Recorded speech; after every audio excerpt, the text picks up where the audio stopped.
ಪತ್ರಿಕಾ ಭವನದಲ್ಲಿ ಇವತ್ತು ಬಿಎಸ್ಎಸ್ಕೆ ಬಚಾವೋ ಆಂದೋಲನ ಸಮಿತಿ ವತಿಯಿಂದ ಸುದ್ದಿಗೋಷ್ಠಿಯನ್ನು ಹಮ್ಮಿಕೊಳ್ಳಲಾಯಿತು. ಬಿಎಸ್ಎಸ್ಕೆ 1961ರಿಂದ 62ನೇ ಸಾಲಿನಲ್ಲಿ ಶಂಕುಸ್ಥಾಪನೆಗೊಂಡು ಬೀದರ ಜಿಲ್ಲೆಯ ಅನೇಕ ಮಹನೀಯರ ಮತ್ತು ರಾಜಕೀಯ ಧುರೀಣರ ಪರಿಶ್ರಮದಿಂದ ಬೀದರ ಜಿಲ್ಲೆಯಲ್ಲಿ ಮೊದಲ ಸಕ್ಕರೆ ಕಾರ್ಖಾನೆಯಾಗಿ ಪ್ರಾರಂಭವಾಗಿದ್ದು ಇತಿಹಾಸವಾಗಿದೆ. ನಂತರದ ದಿನಗಳಲ್ಲಿ ಸಕ್ಕರೆ ಕಾರ್ಖಾನೆ ಬೀದರ ಜಿಲ್ಲೆಯ ರೈತರ ಜೀವನಾಡಿಯಾಗಿ ಬೆಳೆದು ಹೆಮ್ಮರವಾಗಿರುವ ವಿಷಯ ಎಲ್ಲರಿಗೂ ಗೊತ್ತಿರುವ ಸಂಗತಿಯಾಗಿರುತ್ತದೆ. ಈ ಸಕ್ಕರೆ ಕಾರ್ಖಾನೆಯು ಅನೇಕ ರಾಜಕೀಯ ನಾಯಕರಿಗೆ ರಾಜಕೀಯವಾಗಿ ಬೆಳೆಯಲು ಅವಕಾಶ ಕೂಡ ಕಲ್ಪಿಸಿಕೊಟ್ಟಿದೆ. ಈ ಸಕ್ಕರೆ ಕಾರ್ಖಾನೆಯ ಆಶ್ರಯದಲ್ಲಿ ಅನೇಕರು ರಾಜಕೀಯ ನಾಯಕರಾಗಿ ಹೊರಹೊಮ್ಮಿದ್ದಾರೆ. ಆದರೂ ಸಹ ಈ ಸಕ್ಕರೆ ಕಾರ್ಖಾನೆ ಈಗ ಬಂದು ಬಿದ್ದಿರುತ್ತದೆ. ಸಕ್ಕರೆ ಕಾರ್ಖಾನೆಯ ಆಡಳಿತ ಮಂಡಳಿಗಳು ತಮಗೆ ಬೇಕಾದಂತೆ ಸ್ವಜನ ಪಕ್ಷಪಾತ ಮಾಡಿ ದುರಾಡಳಿತದಿಂದ ಸಕ್ಕರೆ ಕಾರ್ಖಾನೆ ನಡೆಸಿಕೊಂಡು ಬಂದು ಕಾರ್ಖಾನೆಯನ್ನು ಬಂದು ಮಾಡಿರುತ್ತಾರೆ. ಇಷ್ಟಾದರೂ ಸರ್ಕಾರ ಕಣ್ಣು ಮುಚ್ಚಿ ಕುಳಿತಿರುತ್ತದೆ. ಈಗ ಈ ಸಕ್ಕರೆ ಕಾರ್ಖಾನೆ ಬಂದ್ ಆಗಿರುವುದರಿಂದಾಗಿ ಕಾರ್ಖಾನೆಯ ಕಬ್ಬು ಬೆಳೆಗಾರರು ಮತ್ತು ಅವರ ಕುಟುಂಬಸ್ಥರು ತೀವ್ರ ತೊಂದರೆಗೆ ಒಳಪಡ್ತಾ ಇದ್ದಾರೆ. ಅಷ್ಟೇ ಅಲ್ಲದೆ ಕಾರ್ಖಾನೆಯ ಕಾರ್ಮಿಕರು ಹಾಗೂ ಅವರ ಕುಟುಂಬಸ್ಥರು ಬೀದಿ ಪಾಲಾಗಿದ್ದಾರೆ ಎಂದು ಬಿಎಸ್ಎಸ್ಕೆ ಬಚಾವೋ ಆಂದೋಲನ ಸಮಿತಿಯವರು ಮಾತನಾಡಿ ತಿಳಿಸಿದ್ದಾರೆ. ಕೆಲವು ಪಟ್ಟಭದ್ರ ಹಿತಾಸಕ್ತಿಗಳು ಹೇಗಾದರೂ ಮಾಡಿ ಈ ಸಕ್ಕರೆ ಕಾರ್ಖಾನೆ ತಮ್ಮ ವಶಕ್ಕೆ ತೆಗೆದುಕೊಳ್ಳಬೇಕೆಂದು ತೆರೆಯ ಮೇರೆಯಲ್ಲಿ ರೈತರಿಗೆ ಗೊತ್ತಾಗದಂತೆ ನಿರಂತರ ಪ್ರಯತ್ನ ಕೂಡ ಮಾಡ್ತಾ ಇದ್ದಾರೆ. ಇದಕ್ಕೆಲ್ಲ ಬೀದರ್ ಜಿಲ್ಲೆಯ ರೈತರು ಸುಮ್ಮನೆ ಕಣ್ಣು ಮುಚ್ಚಿಕೊಂಡು ಕುಳಿತಿದ್ದಾರೆ ಎಂದು ಅವರುಗಳೆಲ್ಲ ಭಾವಿಸಿರುತ್ತಾರೆ. ಈಗ ಸಕ್ಕರೆ ಕಾರ್ಖಾನೆಯು ಬೀದರ್ ಜಿಲ್ಲಾ ಡಿಸಿಸಿ ಬ್ಯಾಂಕ್ಗೆ ಸುಸ್ತಿ ಸಾಲಗಾರನಾಗಿದ್ದು ಸಹಕಾರ ಇಲಾಖೆಯ ಉಪನಿಬಂಧಕರ ಬೀದರ್ ಕಾರ್ಖಾನೆಯನ್ನು ಮುಟ್ಟುಗೋಲು ಹಾಕಿಸಿಕೊಂಡಿರುತ್ತಾರೆ. ಆದ್ದರಿಂದ ಸರ್ಕಾರವು ಆದಷ್ಟು ಬೇಗ ಕಾರ್ಖಾನೆಗೆ ಆಡಳಿತ ಅಧಿಕಾರಿ ನೇಮಕ ಮಾಡಬೇಕು ಮತ್ತು ಇದಕ್ಕೆ ಸಾಕಷ್ಟು ಪ್ರಮಾಣದಲ್ಲಿ ಅನುದಾನ ನೀಡಬೇಕು ಎಂದು ಈ ಮೂಲಕ ಆಗ್ರಹ ಮಾಡಿದರು. ಇಷ್ಟಾದರೂ ಸರ್ಕಾರ ಈ ಒಂದು ಕಾರ್ಖಾನೆಯತ್ತ ನೋಡದೆ ಸ್ವಲ್ಪವೂ ಕಾಳಜಿ ವಹಿಸದೆ ಕಣ್ಣು ಮುಚ್ಚಿ ಕುಂಭಕರ್ಣ ನಿದ್ದೆ ಮಾಡ್ತಾ ಇದೆ. ಪ್ರತಿ ಮಾತಿಗೂ ಸರ್ಕಾರ ರೈತರ ಪರವಾಗಿದೆ ಎಂದು ಹೇಳಿಕೊಳ್ಳುವ ಜಿಲ್ಲಾ ಉಸ್ತುವಾರಿ ಮಂತ್ರಿಗಳು ಕಿವುಡರಂತೆ ವರ್ತಿಸ್ತಾ ಇದ್ದಾರೆ. ಈಗ ಸದ್ಯಕ್ಕೆ ಬೀದರ್ ಜಿಲ್ಲೆಯಿಂದ ಕರ್ನಾಟಕ ಸರ್ಕಾರದಲ್ಲಿ 2 ಜವಾಬ್ದಾರಿ ಮಂತ್ರಿಗಳಿದ್ದಾರೆ ಮತ್ತು 4 ಜನ ಭಾಜಪಾದ ಶಾಸಕರಾಗಿದ್ದು ಮತ್ತು ಬೀದರ್ ಜಿಲ್ಲೆಯ ಸಂಸದರು ಜಿಲ್ಲಾ ಉಸ್ತುವಾರಿ ಸಚಿವರ ಮಗನೇ ಆಗಿದ್ದಾರೆ. ಬೀದರ್ ಜಿಲ್ಲೆಯ ಬಿಎಸ್ಎಸ್ಕೆ ಪ್ರಾರಂಭಗೊಳಿಸಲು ಸರ್ಕಾರದ ಮೇಲೆ ಒತ್ತಡ ಹೇರಲು ಮತ್ತು ಕಾರ್ಖಾನೆಗೆ ಸರ್ಕಾರದಿಂದ ಅನುದಾನ ಬಿಡುಗಡೆಗೊಳಿಸಲು ಇಲ್ಲಿಯವರೆಗೆ ವಿಫಲರಾಗಿರುತ್ತಾರೆ. ಆದುದರಿಂದ ಜಿಲ್ಲೆಯ ಕಬ್ಬು ಬೆಳೆಗಾರರ ರೈತರ ಪರವಾಗಿ ಸಕ್ಕರೆ ಕಾರ್ಖಾನೆ ಪುನಃ ಪ್ರಾರಂಭ ಮಾಡಲು ಈ ಆಂದೋಲನ ಸಮಿತಿ ಜಾರಿಗೆ ಬಂದಿರುತ್ತದೆ ಮತ್ತು ಇನ್ನು ಮುಂದೆ ಕಾರ್ಖಾನೆ ಪ್ರಾರಂಭ ಆಗುವವರೆಗೂ ಸತತ ವಿವಿಧ ರೂಪದ ಸಾಮಾಜಿಕ ಹೋರಾಟ ಆಗಿರಬಹುದು ಹಾಗೂ ಕಾನೂನುಬದ್ಧ ಹೋರಾಟ ಮಾಡಲಾಗುವುದು ಎಂದು ಈ ಮೂಲಕ ಮಾತನಾಡಿ ತಿಳಿಸಿದರು. ರಾಜ್ಯ ಮತ್ತು ಕೇಂದ್ರ ಸರ್ಕಾರವು ಈ ವಿಷಯದ ಕಡೆಗೆ ಗಮನ ಹರಿಸಿ ಹೆಚ್ಚಿನ ಅನುದಾನ ಬಿಡುಗಡೆ ಮಾಡಿ ಕಾರ್ಖಾನೆ ಪ್ರಾರಂಭ ಮಾಡುವ ಕುರಿತು ಆದಷ್ಟು ಬೇಗ ಕಾರ್ಯಪ್ರವೃತ್ತರಾಗಬೇಕು ಎಂದರು. ಬರಿಯಷ್ಟೇ ಅಲ್ಲದೆ ಈಗಲಾದರೂ ಅಧಿಕಾರದಲ್ಲಿರುವ ಎಲ್ಲಾ ಪಕ್ಷದ ನಾಯಕರು ಮುತುವರ್ಜಿ ವಹಿಸಿ ಎಚ್ಚರ ವಹಿಸಿ ಸರ್ಕಾರದಿಂದ ಹಣ ತಂದು ಬಿಎಸ್ಎಸ್ಕೆ ಮತ್ತು ಈ ವರ್ಷದಿಂದಲೇ ಮತ್ತೆ ಕಬ್ಬು ನುರಿಸುವ ಕಾರ್ಯ ಪ್ರಾರಂಭ ಮಾಡಿ ಕಬ್ಬು ಬೆಳೆಗಾರರಿಗೆ ಅನುಕೂಲ ಮಾಡಿಕೊಡಬೇಕು ಮತ್ತು ಕಾರ್ಖಾನೆಯ ಕಾರ್ಮಿಕರಿಗೆ ನ್ಯಾಯ ಒದಗಿಸಿಕೊಡಬೇಕು ಎಂದು ಈ ಮೂಲಕ ಮನವಿ ಕೂಡ ಮಾಡಿದರು.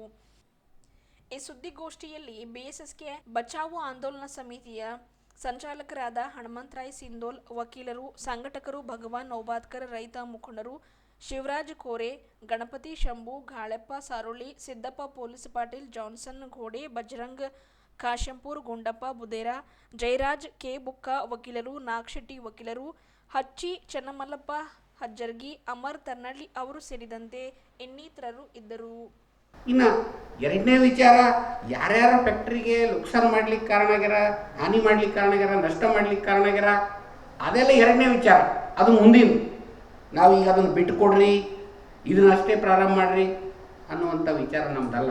ನಮ್ಮ ಸ್ಪಷ್ಟ ವಿಚಾರ, ನಿಂತು ಹೋಗಿರುವಂಥ ಫ್ಯಾಕ್ಟ್ರಿ ಪ್ರಾರಂಭ ಆಗಬೇಕು, ಪುನಶ್ಚೇತನ ಆಗಬೇಕು. ನಮ್ಮಲ್ಲೆಲ್ಲ ಲೆಕ್ಕ ಇದೆ. DCC ಬ್ಯಾಂಕಿಗೆ ಎಷ್ಟು ಕೊಡಬೇಕು, ಅಪೆಕ್ಸ್ ಬ್ಯಾಂಕಿಗೆ ಎಷ್ಟು ಕೊಡಬೇಕು, SBI ಕಲಬುರಗಿಗೆ ಎಷ್ಟು ಕೊಡಬೇಕು, ಬಡ್ಡಿ ಎಷ್ಟು, ಎಲ್ಲ ನಮ್ಮ ಹತ್ರ ಮಾಹಿತಿ ಇದೆ. ಆದರೆ ನಮ್ಮ ವಿಚಾರ ಏನು, ನಾವು ದುಡ್ಡು ಕೊಡೋರಲ್ಲ, ನಾವು ಒತ್ತಡ ಹೇರೋರು. ಒಂದು. ಎರಡನೇ ವಿಚಾರ, ಯಾರ ಕಾಲದಲ್ಲಿ ಎಷ್ಟಾಗಿದೆ ಅದನ್ನು ತಗೊಂಡು ಇವತ್ತು ನಾವು ಏನು ಮಾಡೋರಿದ್ದೀವಿ, ಅದಕ್ಕೊಂದು ಸಂಸ್ಥೆಗಳಿದ್ದಾವೆ, ತನಿಖೆ ಕೂಡಿಸ್ರೆ ಅದೆಲ್ಲ ಹೊರಗೆ ಬರ್ತದೆ. ಈಗ ನಾವು ಆಯಾ ಹಂತದಲ್ಲಿ ಎಷ್ಟು ಸಂದರ್ಭದಾಗ ಎಷ್ಟು ಖರ್ಚಾಯಿತು, ಎಷ್ಟು ನಷ್ಟ ಆಯಿತು, ಅದು ನಮ್ಮ ಹತ್ರ ಲೆಕ್ಕ ಇಲ್ಲ. ಸತ್ಯ ಅಂತೂ ಒಂದಿದೆ, ಫ್ಯಾಕ್ಟ್ರಿ ಬಂದಾಗ್ಯದ.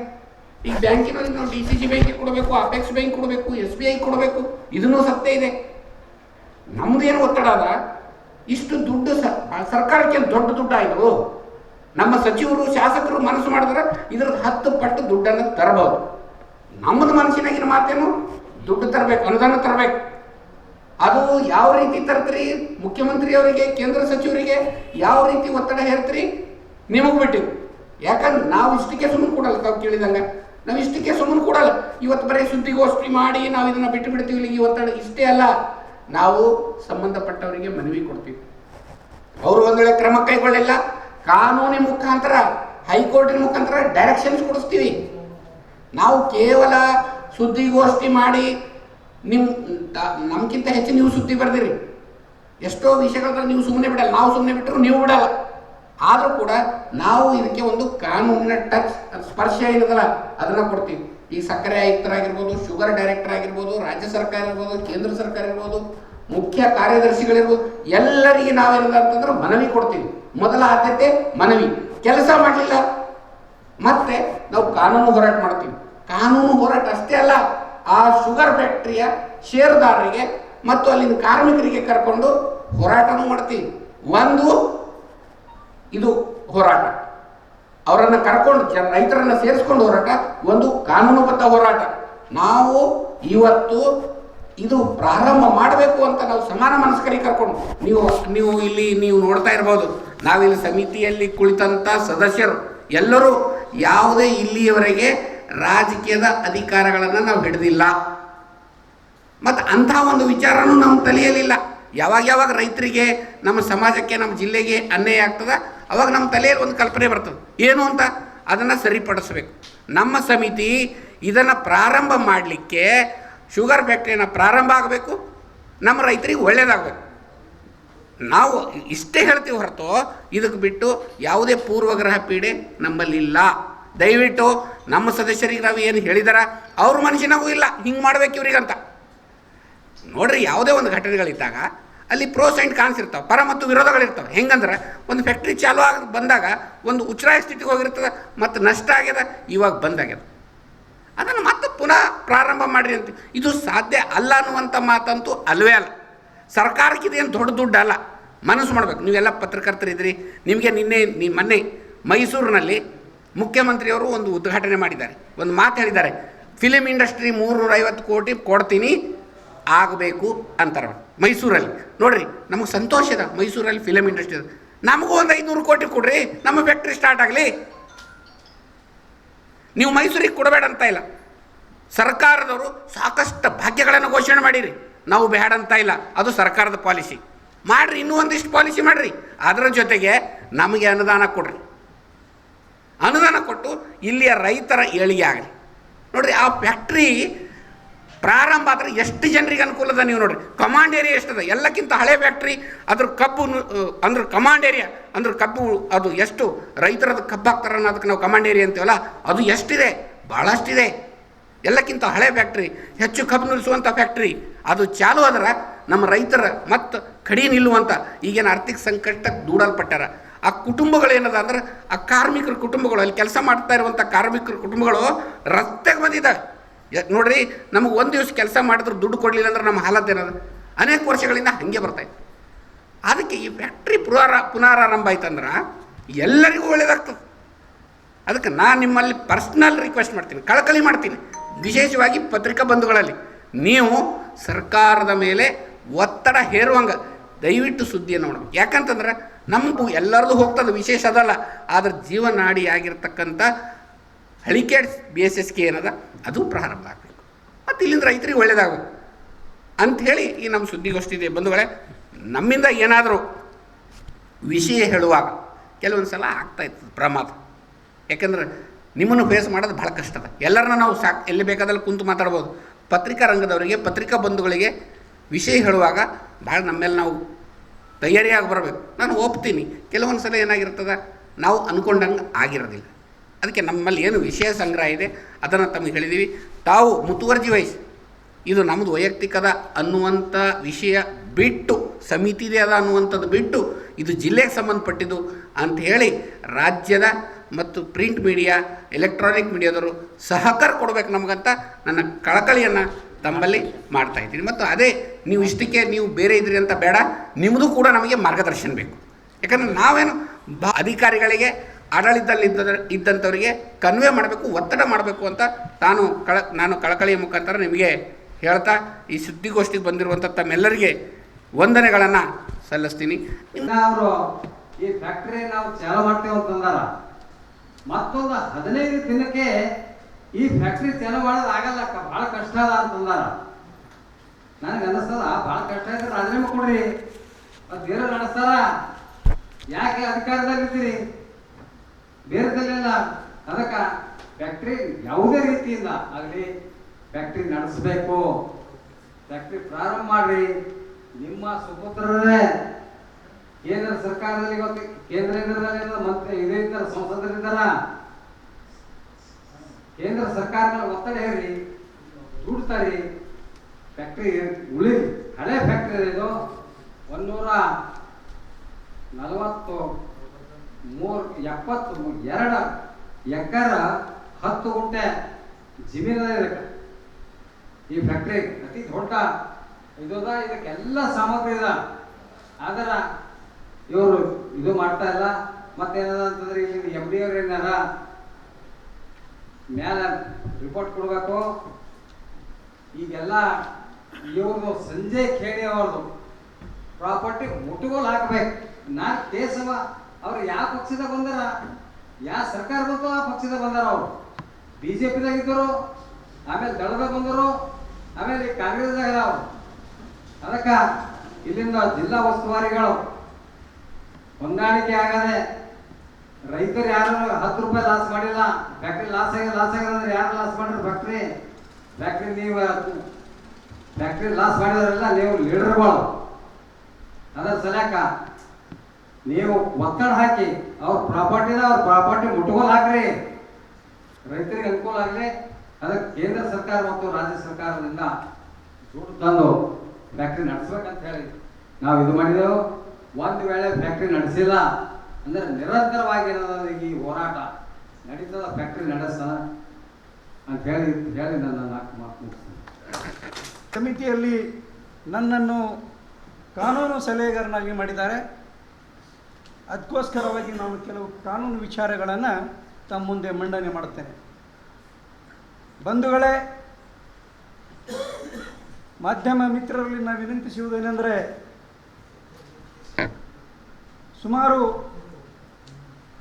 ವರ್ಷಗಳ ಹಿಂದೆ ರೈತರ ಅನುಕೂಲಕ್ಕಾಗಿ ಬೀದರ್ ಜಿಲ್ಲೆಯಲ್ಲಿ ಏಕೈಕ ಬೀದರ್ ಸಹಕಾರ ಕಾರ್ಖಾನೆ ಪ್ರಾರಂಭ ಮಾಡಿದ್ದ ವ್ಯಕ್ತಿಯನ್ನು ನೆನೆಸಿಕೊಳ್ಳಬೇಕು. ಈ ಸಂದರ್ಭದಲ್ಲಿ ಅವರು ಶ್ರೀ ಗುರುಬಸಪ್ಪ ಖೇಣಿಯವರು ಪ್ರಾರಂಭ ಮಾಡಿ ತದನಂತರ ಆ ಫ್ಯಾಕ್ಟ್ರಿಯನ್ನು ಮುಂದುವರಿಸಿಕೊಂಡು ಬೀದರ್ ಜಿಲ್ಲೆಯ ಜನನಾಯಕರಾಗಿರ್ತಕ್ಕಂಥ ಭೀಮಣ್ಣ ಖಂಡ್ರೆ ಅವರು ಮುಂದುವರಿಸ್ಕೊಂಡು ಬಂದಿದ್ದರು.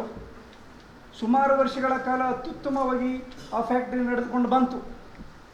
ತದನಂತರ ಆ ಫ್ಯಾಕ್ಟ್ರಿನ ವಿಶ್ವನಾಥರಾವ್ ಮುಸ್ತಾಪುರಿಯವರು ಅದರ ಅಧ್ಯಕ್ಷರಾದರು. ಹುಟ್ಟು ಹೋರಾಟಗಾರರು ಕಲ್ಯಾಣರಾವ್ ಮುಳುಕೇರಿಯವರು, ಕಾಶಿನಾಥರಾವ್ ಬೇಲೂರಿಯವರು, ವೈಜನಾಥ್ ಪಾಟೀಲರು, ಬಾಬುರಾವ್ ಗೋರ್ಚಿಂಚೋಳಿ ಅವರೆಲ್ಲ ಕೂಡಿಕೊಂಡು ಮುಸ್ತಾಪುರ ಅಧ್ಯಕ್ಷ ಮಾಡಿ ಯಶಸ್ವಿಯಾಗಿ ಆ BSSK ಫ್ಯಾಕ್ಟ್ರಿನ ರೈತರ ಜೀವನಾಡಿ ಇದೆ, ರೈತರ ಉಸಿರುವಾಳು ಇದೆ, ಕಬ್ಬು ಬೆಳೆಗಾರರಿಗೆ ಅನುಕೂಲವಾಗ್ತಕ್ಕಂಥ ಒಂದು ಫ್ಯಾಕ್ಟ್ರಿನ ವಿಶ್ವನಾಥರು ಅದು ಮುಸ್ತಾಪುರ ನಡೆಸ್ಕೊಂಡು ಬಂದರು. ತದನಂತರ ಆ ಫ್ಯಾಕ್ಟ್ರಿಯನ್ನು ಒಂದು ಸ್ಥಿತಿದಾಗಿದ್ದಾಗ ದಿವಂತ ಮಿರಾಜುದ್ದೀನ್ ಪಟೇಲ್ರು ಅವರು ಕೂಡ ಆ ಫ್ಯಾಕ್ಟ್ರಿನ ಪ್ರಾರಂಭ ಮಾಡಿ ಅತ್ಯುತ್ತಮವಾಗಿ ಅದರ ಸೇವೆಯನ್ನು ಸಲ್ಲಿಸಿದ್ದಾರೆ. ಅದಕ್ಕೆ ಪ್ರತಿಯೊಬ್ಬ ರೈತರು ಮಿರಾಜುದ್ದೀನ್ ಪಟೇಲ್ರು, ಮುಸ್ತಾಪುರಿಯವರು, ಭೀಮಣ್ಣ ಖಂಡ್ರೆಯವರು ಮತ್ತು ಗುರುಬಸಪ್ಪ ಖೇಣಿಯವರು ಇವತ್ತಿಗೆ ಕಬ್ಬು ಬೆಳೆಗಾರರು 25,000 ಜನರು ಅವರ ಕುಟುಂಬ ನೆನೆಸ್ಕೊಳ್ತಾ ಇದೆ. ಆದರೆ ಬಂಧುಗಳೇ, ಅಂತ ಅದರ ನಂತರ ಭೀಮಣ್ಣ ಖಂಡ್ರೆಯವರ ಸುಪುತ್ರ ಸನ್ಮಾನ ಈಶ್ವರ ಖಂಡ್ರೆಯವರ ಅಧ್ಯಕ್ಷರಾದರು, ಹೇಗೋ ಅಧ್ಯಕ್ಷರಾದರು. ತದನಂತರ ಅವರ ಕಾಲದಲ್ಲಿ ಅತ್ಯುತ್ತಮವಾಗಿ ಫ್ಯಾಕ್ಟ್ರಿ ನಡೆಸಲು ವಿಫಲರಾದರು. ತದನಂತರ ಅವರ ಗುರುಬಸಪ್ಪ ಖೇಣಿಯವರ ಪುತ್ರ ಸಂಜಯ್ ಖೇಣಿಯವರು ಅಧ್ಯಕ್ಷರಾದರು. ಅವರಿಗೆ ಆ ಫ್ಯಾಕ್ಟ್ರಿಯನ್ನು ಸಮರ್ಥವಾಗಿ ನಡೆಸುವಲ್ಲಿ ವಿಫಲರಾದರು. ನಂತರ ಈಗಿನ ಅಧ್ಯಕ್ಷರು 2 ಸಲ ಅಲ್ಲ ಸರ್, ಅದು ಇಲ್ಲ ಹಾಂ ಬಂಧುಗಳೇ, ಅದಕ್ಕೆ ಯಾರ್ಯಾರ ಕಾಲದಲ್ಲಿ ಅಧ್ಯಕ್ಷರಾಗಿ ಸುಮಾರು ಯಾವಾಗ ನಮ್ಮ ನಿರಂಜನ್ ಪಾಟೀಲ್ ಅವರಿಗೆ ಯಾವುದಕ್ಕೆ ಸಾಲ ಇರಲಿಲ್ಲ. ತದನಂತರ 135 ಕೋಟಿ ಸಾಲ ಆಗಿದೆ. ಅದಕ್ಕೆ ಕಾರಣ ಏನು? ಅದಕ್ಕೆ ಏನೇನು ಕಾರಣ ಆಗಿ ಅದಕ್ಕೆ ಸಾಲ ಆಗಲಿಕ್ಕೆ? ಹಿಂದಿನ ಅಧ್ಯಕ್ಷದಲ್ಲಿ ಯಾವುದೇ ಸಾಲ ಇರಲಿಲ್ಲ. ಆವಾಗ ಕಬ್ಬುಗೆ ರೇಟ್ ಕಮ್ಮಿ ಇತ್ತು, ರೈತರೆಲ್ಲ ಹೋರಾಟ ಮಾಡಿದರು. ಇವಾಗ ಕಬ್ಬುಗೆ ರೇಟ್ ಕಮ್ಮಿ ಇದೆ, ಸಕ್ಕರೆ ಜಾಸ್ತಿ ಇದೆ, ಆದರೂ ಕೂಡ 135 ಕೋಟಿ ಸಾಲ ಆಗಲಿಕ್ಕೆ ಇದರ ಹಿಂದಿನ ಕಾರಣ ಏನು ಅಂತಕ್ಕಂಥದ್ದನ್ನು ರೈತರ ಪರವಾಗಿ ಇದನ್ನು ಹಗರಣ ಅಂತ ತಿಳ್ಕೊತೀವಿ. ಈಗೇನು ಮೂಢ ಹಗರಣ ಏನು ನಡೆದಿದೆ, ಅದೇ ರೀತಿ ಇದೊಂದು ದೊಡ್ಡ ಹಗರಣ ಇದೆ. ಸುಮಾರು 130 ಕೋಟಿ DCC ಬ್ಯಾಂಕನ್ನು ಸಾಲ ಕೊಟ್ಟಿದೆ. ಆ ಸಾಲವನ್ನು ತೀರಿಸ್ಲಿಕ್ಕಾಗ್ತಾ ಇಲ್ಲ. ಈ ಸುಭಾಷ್ ಕಲ್ಲೂರವರು ಅಧ್ಯಕ್ಷರಾದಾಗ ಶುಗರ್ ಫ್ಯಾಕ್ಟ್ರಿನ 17,350 ಕ್ವಿಂಟಲ್ ಶುಗರ್ ಇತ್ತು. ಆ ಶುಗರನ್ನು ಮಾರ್ಕೊಂಡಿದ್ರು. ತದನಂತರ ಶುಗರ್ ಕ್ರಷಿಂಗ್ ಮಾಡಿ ಶುಗರ್ ಉಳಿದಿತ್ತು, ಅದನ್ನು ಮಾರ್ಕೊಂಡಿದ್ರು. ನಂತರ ಕಬ್ಬಿನ ಬೆಳೆಗಾರರಿಗೆ ಅದು ಕಬ್ಬಿಗೆ ಬೆಲೆ ಅದೇನು ಕಬ್ಬಿಂದು ರೇಟ್ ಕೊಡ್ಲಿಕ್ಕಾಗಲಿಲ್ಲ. ಆವಾಗ ಸನ್ಮಾನ್ಯ ಈಗಿಂದು ಏನು ಜಿಲ್ಲಾ ಉಸ್ತುವಾರಿ ಸಚಿವರು, ಅರಣ್ಯ ಮಂತ್ರಿಗಳೇ, ವಿಧಾನಸಭೆ ಸ್ಪೀಕರ್ ಎದುರುಗಳೇ ಹೋರಾಟ ಮಾಡಿದ್ರು. ಏನಂತಂದರೆ ಕಬ್ಬಿಂದ 10,000 ಕೋಟಿ ರೂಪಾಯಿ ಕೊಡ್ತಾ ಇಲ್ಲ, ಅವರು ತಾವು ಬಿಡುಗಡೆ ಮಾಡಬೇಕಂತ ಅವ್ರು ಇರ್ತಕ್ಕಂಥ ನರನಾಡಿಗಳಿದ್ದು ನೋಡ್ರಿ, ಅವ್ರು ಕೂಕ್ ವಾದ ಮಂಡನೆ ಮಾಡಿದ್ರು. ಸ್ಪೀಕರ್ ಕಾಗೇರಿ ಇದ್ರು, ನಾಡಿಗಳು ನೋಡ್ರಿ ಅಷ್ಟು ಚೀರಾಡಿದ್ರು. ಇಡೀ ರಾಜ್ಯ ತುಂಬ TVಯಲ್ಲಿ ಸಾಲ ಆಯಿತು.